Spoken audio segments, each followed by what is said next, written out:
नमस्कार, हूनबिल टीवी देख रहे हैं आप। मैं हूं आपके साथ विशाल। कर खबरों की शुरुआत करेंगे। देहरादून में रक्षाबंधन कार्यक्रम 2026 का आयोजन किया गया। इस महत्वपूर्ण अवसर पर मुख्यमंत्री पुष्कर सिंह धामी ने शिरकत की। कार्यक्रम में प्रदेश की मातृशक्ति ने मुख्यमंत्री धामी की कलाई पर राखी बांधकर रक्षाबंधन की पावन परंपरा भी निभाई है। इस दौरान सीएम धामी ने सभी बहनों को रक्षा का आश्वासन भी दिया। रक्षाबंधन के इस विशेष आयोजन में मौजूद मातृशक्ति और अन्य अतिथियों ने त्योहार की खुशी को साझा भी किया है। पूरे साल में एक बार छुट्टी मिलती थी पहले, और कभी कभी तो साल में भी नहीं मिलती थी। कभी लड़ाई लग गई, कोई इमरजेंसी हो गई, तो उस समय भी छुट्टी नहीं मिलती थी। उस समय हमारे घर को चलाने को, परिवार को चलाने की जिम्मेदारी। और आज खुशी इस बात की होती है कि आप आज केवल परिवार ही नहीं चला रही हैं हमारी बहनें, अब परिवार के साथ साथ गांव भी चला रही हैं, उस क्षेत्र को भी चलाने में, समाज को चलाने में भी योगदान दे रही है। देश और प्रदेश की उन्नति में भी अपना योगदान हमारी बहनें दे रही है।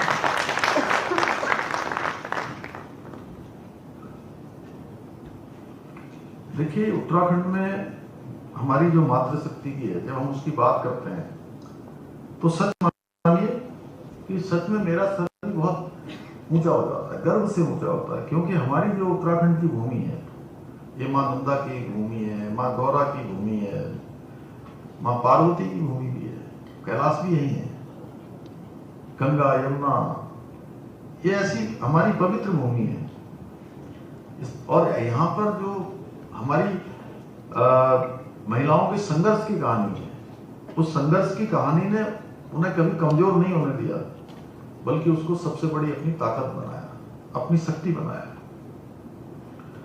और आज जो है आपकी जो भूमिका है पहले से भी ज्यादा महत्वपूर्ण हो गई है, क्योंकि अब आप सब लोग परिवार के साथ साथ उत्तराखंड की अर्थव्यवस्था, उसको भी मजबूती देने का काम आपके कंधों पर भी है।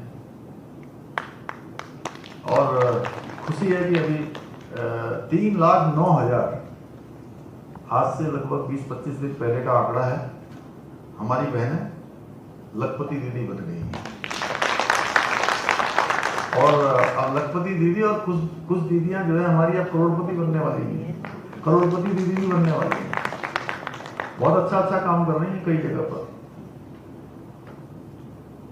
50 लाख, 60 लाख, 70 लाख, 80 लाख भी कमा रही हैं।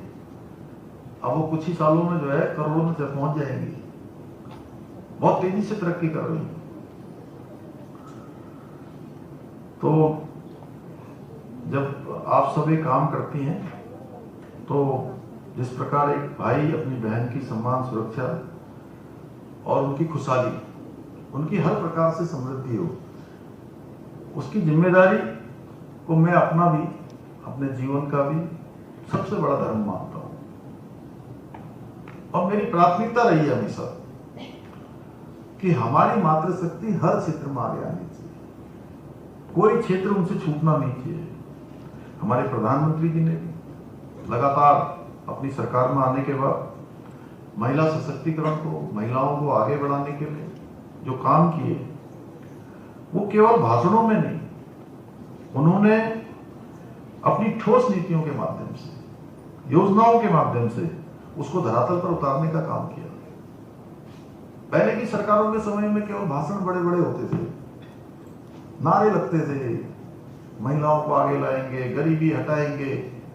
कोई गरीब 60 साल, 70 साल जिन्होंने देश के अंदर शासन किया,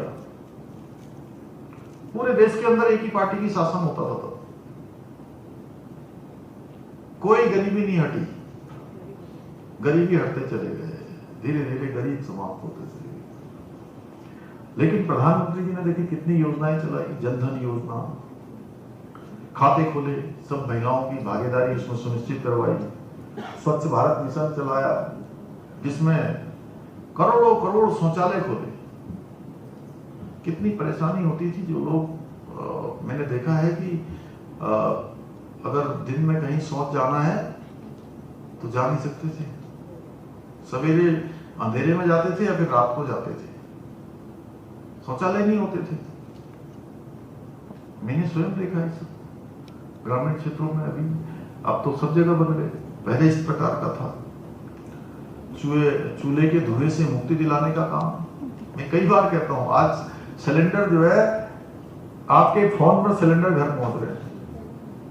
पहले एक सांसद को, आशा जी जानती हूँ, पहले विधायक बन गई थी, और ये जो सविता कपूर जी तो और ज्यादा जानती होंगी, क्योंकि ये विधायक भले ही पहली बार बनी है।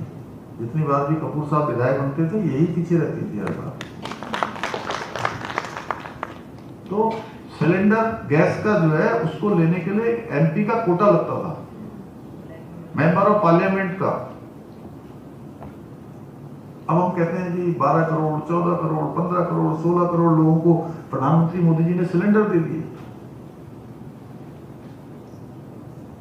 मुफ्त में दे दिए। कितना बड़ा काम हुआ था ये, कोई प्रधानमंत्री नहीं कर पाया। हर एक को 5 लाख की स्वास्थ्य की गारंटी दे दी, उनके इलाज की गारंटी दे दी। जल जीवन मिशन के माध्यम से पानी पहुंचा रहे हैं। मुद्रा योजना के माध्यम से करोड़ों महिलाओं को आज ऋण मिल रहा है, जिससे कि वो रोजगार, स्वरोजगार, उद्यमिता हर क्षेत्र में आगे बढ़ रही है।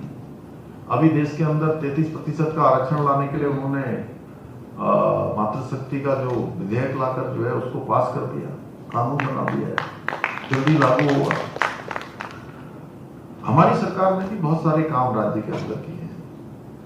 महिलाओं को केंद्र बिंदु में रखकर, बहन बेटियों को केंद्र बिंदु में रखे, चाहे हम जहां नंदा गोरा योजना के तहत बेटी के जन्म लेने पर 11,000 रुपए का और 12वीं पास करने पर 51,000 रुपए की सहायता कर रहे हैं। मुख्यमंत्री पुष्कर सिंह धामी ने देहरादून में टपकेश्वर महादेव की भव्य शोभा यात्रा में प्रतिभाग किया। मुख्यमंत्री ने टपकेश्वर महादेव मंदिर के महंत कृष्णगिरी महाराज के साथ विधि विधान से पूजा अर्चना कर शोभा यात्रा का शुभारंभ किया। इस मौके पर सीएम ने भगवान टपकेश्वर महादेव से प्रदेशवासियों की सुख समृद्धि और शांति खुशहाली की भी कामना की।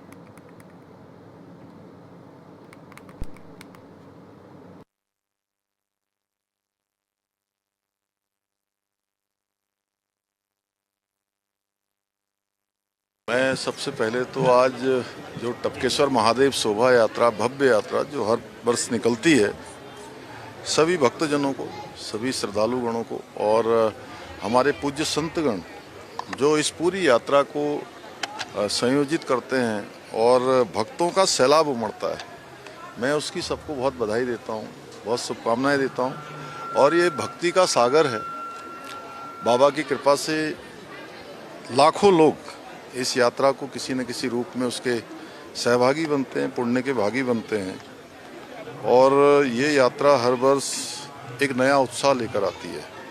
पवित्र मास सावन में होने वाली यात्रा निश्चित रूप से ये जो पूजा होती है, भगवान भोलेनाथ का अभिषेक होता है, शोभा यात्रा निकाली जाती है, इसके बाद सभी लोग अपने अपने कामों में लगते हैं और पुण्य के भागी बनते हैं और साथ ही धर्म के मार्ग पर आगे बढ़ने के लिए भी प्रेरित होते हैं। तो हम लोगों का भी एक मैं कहूँ कि एक भक्त के नाते, एक श्रद्धालु के नाते ये टपकेश्वर महादेव सेवा दल भी यहाँ पर जो काम करता है, पूज्य हमारे महाराज जी, आज दूसरे महाराज जी वहाँ से कामाख्या से आए हैं, पूरे दिन रात ये लोग प्रयास करके इस यात्रा को और अधिक शोभा प्रदान करने में अपना योगदान देते हैं। मैं उन सबको भी प्रणाम करता हूँ। कर्नाटक, महाराष्ट्र, गुजरात, हरियाणा और केरल समेत देश के अलग अलग राज्यों में स्वाइन फ्लू के मामले सामने आ रहे हैं। इस बीच उत्तराखंड में भी ये मामले सामने आए हैं और स्वास्थ्य विभाग की चिंता इस दौरान बढ़ गई है। संक्रमण से जूझ रहे 5 लोगों की मौत भी दर्ज की गई है। स्वास्थ्य विभाग के मुताबिक ये मरीज दूसरी बीमारियों से भी जूझ रहे थे। उधर प्रदेश में मरीजों की संख्या 31 से बढ़कर 49 हो गई है। अब तक सामने आए मरीजों में 34 मरीज देहरादून के बताए जा रहे हैं। बरसात भी है, संक्रमण बढ़ रहा है और viral fever, swine flu, dengue का भी खतरा है। थे। सभी स्वास्थ्य विभाग और सभी को कहा है कि इस पर एक एडवाइजरी जारी कर राज्य में स्वाइन फ्लू की दस्तक के बाद लोगों में डर का माहौल है और ऐसे में राज्य सरकार से लेकर स्वास्थ्य विभाग लगातार तैयारियों में जुटा हुआ है। इसको लेकर एसओपी भी जारी की गई है और तमाम बेड्स जो है वो भी रिजर्व किए गए हैं। कई अस्पतालों को दिशा निर्देश दिए गए हैं कि वो स्वाइन फ्लू को लेकर सतर्कता भी बरतें और साथ ही इलाज की भी पूरी व्यवस्था करें।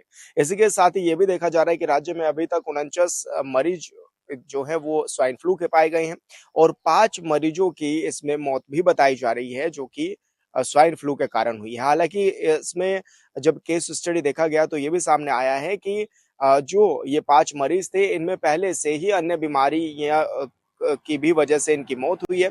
यानी कहा जा सकता है कि एक के साथ कई बीमारी इनमें थी जिसके कारण इनकी मौत हुई। लेकिन ऐसे में राज्य में जब 49 मरीज सामने आए तो कहीं ना कहीं चिंता बढ़ती हुई नजर जरूर आ रही है। और उत्तराखंड राज्य के साथ साथ ही कई पड़ोसी राज्यों में भी जो स्वाइन फ्लू के मामले हैं वो तेजी से बढ़ रहे हैं और ऐसे में राज्य सरकार तत्पर है, स्वास्थ्य विभाग तत्पर है और पूरी तरह से गाइडलाइंस का पालन करने के भी निर्देश इस दौरान दिए जा रहे हैं। सभी को ये भी हिदायत दी जा रही है कि वो कम यात्रा भी करें और अगर स्वाइन फ्लू जैसे मामले आते हैं या सिम्टम आते हैं तो एक बार परामर्श भी जो है वो ले लें। हॉर्नबिल टीवी के लिए देहरादून से विशाल। उत्तराखंड में अग्निवीरों और उपनल कर्मचारियों को लेकर धामी कैबिनेट ने अहम फैसले लिए हैं। अग्निवीरों को सेना की सेवा पूरी होने के बाद रोजगार उपलब्ध कराने के लिए रोजगार सेल को मंजूरी दी गई है। सरकार का मकसद है कि 4 साल की सैन्य सेवा पूरी करने के बाद अग्निवीरों को रोजगार के बेहतर अवसर मिल सके और उन्हें भविष्य को लेकर परेशानी ना हो। वहीं उपनल कर्मचारियों के लिए समान वेतन को लेकर भी कैबिनेट ने बड़ा फैसला जो है वो लिया है। लंबे समय से समान काम के बदले समान वेतन की मांग कर रहे उपनल कर्मचारियों के लिए इसे अहम कदम भी माना जा रहा है। इसी को लेकर कैबिनेट मंत्री गणेश जोशी से हॉर्नबिल टीवी ने खास बातचीत भी की है। कैबिनेट मंत्री गणेश जोशी जी हमारे साथ मौजूद हैं। सर, जिस तरह से कैबिनेट में मंजूरी भी दी गई अग्निवीर सेल को, किस रूप में आप देख रहे हैं, उससे कितना फायदा मानते होंगे? देखिए, एक मन में एक भय का सा वातावरण अग्निवीर हमारे बच्चों के मन में था और हमारे बस के साथी बार बार उसको उठा रहे थे। उनका मुंह बंद हमारी सरकार ने किया। कल कैबिनेट से अलग से अग्निवीर सेल की घोषणा जो मुख्यमंत्री जी ने की थी वो घोषणा पूरी हुई है। उसके लिए बकायदा अलग से विभाग के अंदर अधिकारी व निम्न अधिकारियों की नियुक्ति की जो डिमांड थी उसको सैनिक कल्याण ने दी थी, उसको कैबिनेट ने स्वीकृत किया है और निश्चित ही इससे जो हमारे अग्निवीर दिसंबर के बाद आएंगे उनको पुनर्रोजगार, पुनर्वास, वो अगर व्यवसाय करना चाहें सारी चीजें इस सेल के माध्यम से उपलब्ध कराई जाएंगी। इसके लिए मैं कैबिनेट के साथियों का और माननीय मुख्यमंत्री जी का विशेष आभार व्यक्त करता हूँ। सर, लेकिन कांग्रेस हो या फिर राहुल गांधी हो, बार बार ये कहते हैं कि अगर हम सत्ता में आएंगे तो अग्निवीर योजना ही बंद कर देंगे। अब कांग्रेस न नौमन तेल होगा न राधा नाचेगी। ख्वाब देखनी चाहिए, अच्छी बात है, लेकिन आज चाहे केंद्र की बात हो चाहे प्रदेश की बात हो, आज लोग भारतीय जनता पार्टी पर विश्वास कर रहे हैं। उपनल को भी बड़ी मंजूरी जिस तरह से देख रहे हैं कि समान वेतन समान कार्य, ये भी हमारी सरकार का मुख्यमंत्री जी की घोषणा थी, कमिटमेंट था, हम उसको भी पूरा कर रहे हैं। उसको भी कल कैबिनेट से पास किया गया है, उसके लिए भी मुख्यमंत्री जी का मैं आभार व्यक्त करता हूँ। सर, जिस तरह से देखा जाता है कि रक्षाबंधन आप त्योहार भी मनाते हैं और मुख्यमंत्री पुष्कर सिंह धामी ने भी एक बड़ी जीत का आश्वस्त आपको भी कर दिया है पहले और कहा है कि टिकट भी लगभग फाइनल है। किस रूप में आप देख रहे हैं, क्या कहें? देखिए, मेरा काम है धरती पर काम करना, धरातल पर काम करना, आकलन करना मेरे संगठन का काम है, मुख्यमंत्री जी का काम है, मेरी क्षेत्र की जनता का काम है। अब मेरा ये क्या आकलन करते हैं इनसे पूछें तो बेहतर रहेगा।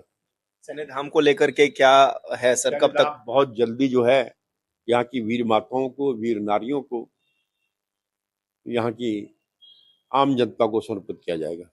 विपक्ष सवाल उठाता है सर इस पर बार बार। जिन्होंने अपने जीवन में कुछ नहीं किया हो, आज सैन्य धाम इनकी आंखों की किरकिरी बन गया है। जब जब ये वहां से गुजरेंगे उसकी फोटो देखेंगे, उनको दर्द होगा कि हमने अपने मौके जब हम सरकार में थे हमने क्यों नहीं किया और ये काम जो है धामी सरकार ने कैसे कर दिया। कि इनकी आंखों की किरकिरी बन गया है। 2027 में क्या मानते हैं आप, किस तरह का माहौल 2027 है? में भारतीय जनता पार्टी की पूर्ण बहुमत की सरकार बनेगी। प्रधानमंत्री नरेंद्र मोदी जी का मार्गदर्शन और धामी जी का नेतृत्व सरकार को फिर लेकर आएगा। धन्यवाद सर, हमसे बातचीत करने के लिए। गणेश जोशी जी हमारे साथ हैं, जो तमाम विषयों पर हमारे साथ बातचीत कर रहे थे। ऑन टीवी के लिए देहरादून से विशाल कर। बीजेपी के राष्ट्रीय मीडिया संयोजक और पौड़ी गढ़वाल सांसद अनिल बलूनी ने केंद्रीय शिक्षा मंत्री प्रहलाद जोशी से मुलाकात कर उन्हें शिक्षा मंत्रालय का अतिरिक्त प्रभार मिलने पर शुभकामनाएं दी। इस दौरान बलूनी ने उत्तराखंड की ग्रीष्मकालीन राजधानी गैरसैंण में केंद्रीय विद्यालय की स्थापना की मांग दोहराते हुए जरूरी कार्रवाई का भी आग्रह किया है। साथ ही रामनगर, यमकेश्वर विधानसभा क्षेत्र और देवप्रयाग में भी केंद्रीय विद्यालय स्थापित करने का अनुरोध किया। केंद्रीय शिक्षा मंत्री ने मांग पर सकारात्मक रुख अपनाते हुए आवश्यक कार्रवाई का आश्वासन भी दिया है। बलूनी ने कहा है कि इन दिनों क्षेत्रों में केंद्रीय विद्यालय खुलने से स्थानीय विद्यार्थियों को गुणवत्तापूर्वक शिक्षा के बेहतर अवसर मिलेंगे और पहाड़ के बच्चों के उज्जवल भविष्य की दिशा में ये अहम कदम होगा। में भी मैं काफी समय से जो उत्तराखंड की ग्रीष्मकालीन राजधानी है गैरसैंण, वहां पर हम लोग लगातार प्रयास कर रहे थे कि वहां पर एक सेंट्रल स्कूल खुल सके, जिससे कि वहां शिक्षा का स्तर भी और बेहतर हो सके, और उस पर कार्रवाई शुरू भी है। हमने उसको लिए ज्ञापन भी दिया हुआ है। तो मैंने उनको फिर दोबारा से पुनः उसके लिए उनको स्मरण कराया कि भाई इस पर हमको आगे बढ़ना चाहिए, और उन्होंने काफी सकारात्मकता इसके लिए दिखाई भी है। साथ ही मैंने उनसे एक हमारे गढ़वाल लोकसभा में रामनगर, दूसरा यमकेश्वर विधानसभा एवं देवप्रयाग, इन स्थानों पर सेंट्रल स्कूल खुलने की हम लोगों ने पहले भी तैयारी शुरू की थी और चर्चा भी शुरू हुई, कुछ उसमें कागजी कामकाज भी हुआ है। तो हमने बोला कि इन जगहों पे भी सेंट्रल स्कूल की प्रक्रिया शुरू की जाए। तो माननीय मंत्री जी हमारी सभी मांगों के प्रति बड़े सकारात्मक थे, और मुझे पूर्ण विश्वास है कि गैरसैंण का सेंट्रल स्कूल और जो रामनगर, यमकेश्वर और देवप्रयाग में सेंट्रल स्कूल की प्रक्रिया भी तेज होगी और जल्दी यहाँ पर स्कूल हमारे अस्तित्व में आ सके। बीजेपी प्रदेश प्रवक्ता हनी पाठक ने मुख्यमंत्री पुष्कर सिंह धामी को लेकर विपक्ष पर निशाना साधते हुए कहा है कि धाकड़ धामी का नाम खुद मुख्यमंत्री ने नहीं बल्कि उत्तराखंड की जनता ने दिया है। उन्होंने कहा कि मुख्यमंत्री ने यूसीसी लागू करने, युवा आयोग के गठन समेत प्रदेश हित में कई बड़े फैसले भी लिए हैं।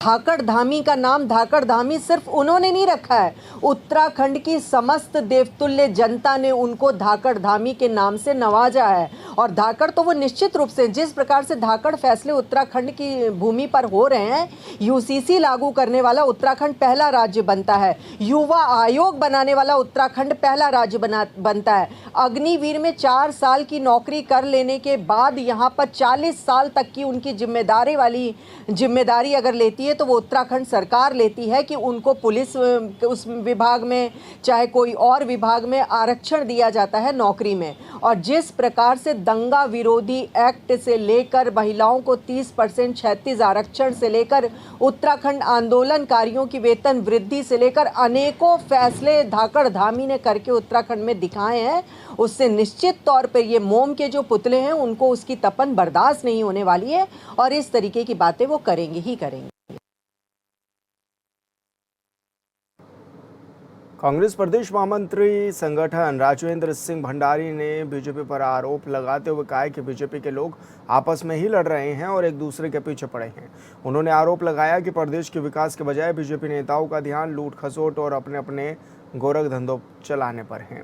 भंडारी ने पुल के प्रकरण का जिक्र करते हुए भी सवाल उठाए और आरोप लगाया कि टेंडर से जुड़े मामलों में आपसी मिलीभगत की जा रही है। उन्होंने कहा कि बीजेपी के कई नेता एक दूसरे पर कीचड़ उछाल रहे हैं, लेकिन हकीकत ये है कि सभी अपने अपने हित साधने में लगे हुए हैं और मामलों में सिर्फ लिपापोती करने का काम किया जा रहा है।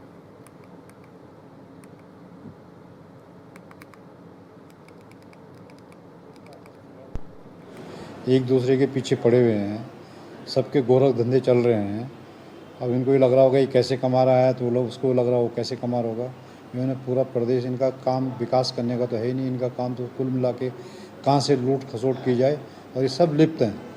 जैसे अभी ये पुल का प्रकरण हुआ था यहाँ पे सहसपुर में, जो पुल का प्रकरण हो, उसमें जो उनकी महिला मोर्चे की अध्यक्ष है, क्या रुचि भट्ट है, क्या भट्ट है, उन्हीं का वो जो है टेंडर निकला, उन्हीं के नाम का टेंडर है, उन्हीं के घर के पते पे जो है वो फॉर्म रजिस्टर्ड है। तो ये सब मिले हुए हैं आपस में, और इन्होंने जो है पूरे प्रदेश को लूट के खा दिया। जैसे गणेश जोशी का मैटर हो, चाहे काऊ का मैटर हो, चाहे रुचि भट्ट का मैटर हो, सब लोग जो है बिल्कुल लूटने पे लगे हुए हैं।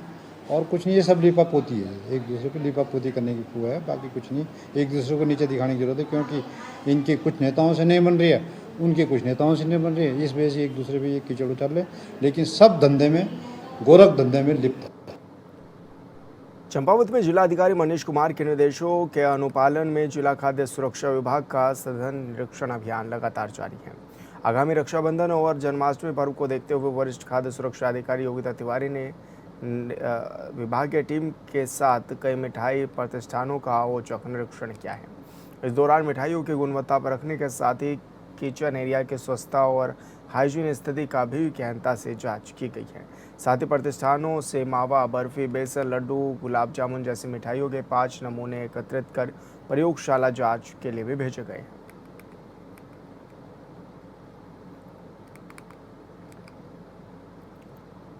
देहरादून के चौराता क्षेत्र के सीमांत त्यूनी बाजार में जाम की समस्या लगातार बनी हुई है। मुख्य बाजार में घंटों तक वाहनों की लंबी कतारें लगी रहती हैं, जिससे स्थानीय लोग, व्यापारियों और स्थानीय यात्रियों को भी भारी परेशानियों का सामना करना पड़ता है।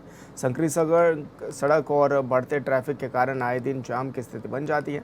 स्थानीय लोगों ने प्रशासन से बाजार में यातायात व्यवस्था सुधारने और जाम की समस्या का स्थायी समाधान करने की भी मांग की है।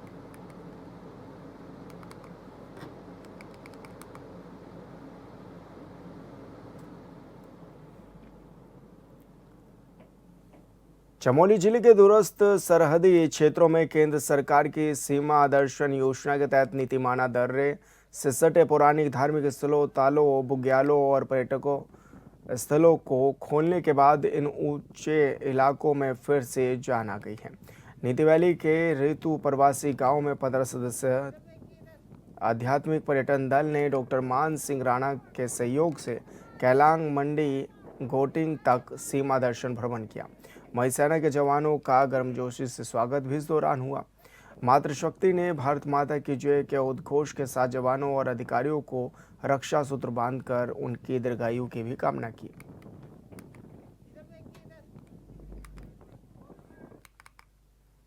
हरिद्वार के उत्तरी क्षेत्र स्थित कमलदास कुटीर आश्रम में संत से मारपीट का मामला सामने आया है। आश्रम परिसर में हुई घटना सीसीटीवी कैमरे में कैद हो गई, जिसका वीडियो सामने आया है। वीडियो में कुछ लोग एक संत के साथ मारपीट करते नजर आ रहे हैं, जबकि आसपास मौजूद लोग बीच बचाव भी करते दिख रहे हैं। मामला आश्रम की संपत्ति को लेकर चल रहे विवाद से भी जुड़ा बताया जा रहा है। 24 अगस्त की रात बातचीत के दौरान दोनों पक्षों में विवाद हुआ था, जिसके बाद शिव प्रकाश महाराज से मारपीट के भी आरोप लगे हैं।